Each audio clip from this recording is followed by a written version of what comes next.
আসসালামু আলাইকুম। গরম গরম গমের রুটির সাথে মিষ্টি কুমড়া ভাজি হলে আর কিন্তু কোনো কিছুই প্রয়োজন পড়ে না। চলুন ভাজি করে নেওয়া যাক মিষ্টি কুমড়া। এই তো কড়াইতে তেল দিয়ে দিয়েছি, তার মধ্যে একটু পাঁচফোড়নটা ভেজে নিয়েছি, কারণ কাঁচা থাকলে গন্ধ আসে।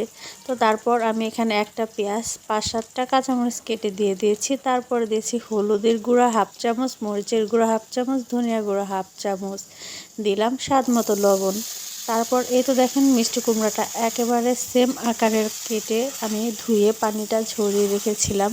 তো তারপর আমি দিয়ে দিলাম, আর মিষ্টি কুমড়াটা দিয়ে আমি একটু মশলাটাকে ভালোভাবে মিশিয়ে দিচ্ছি, কারণ মিষ্টি কুমড়াটা সেদ্ধ হওয়ার পর বেশি নাড়াচাড়া করলে মিষ্টি কুমড়াটা একদম ভর্তা ভর্তা হয়ে যাবে। তো এই তো মেশানো হয়ে যাওয়ার পর আমি 5 মিনিটের মতো চুলায় রেখে হালকা করে নাড়া দিয়ে দিয়েছিলাম, কারণ বেশি নাড়লে মিষ্টি কুমড়াটা ভর্তা হয়ে যাবে একদম। আর আমার মিষ্টি কুমড়া ভাজিটা দেখেন একদম পারফেক্ট হয়ে গেছে, একদম অ্যাকুরেট সুন্দর মতো হয়ে গেছে, একটুও কিন্তু গলে নাই, আর সেদ্ধটাও কিন্তু সুন্দরভাবে হয়ে গেছে।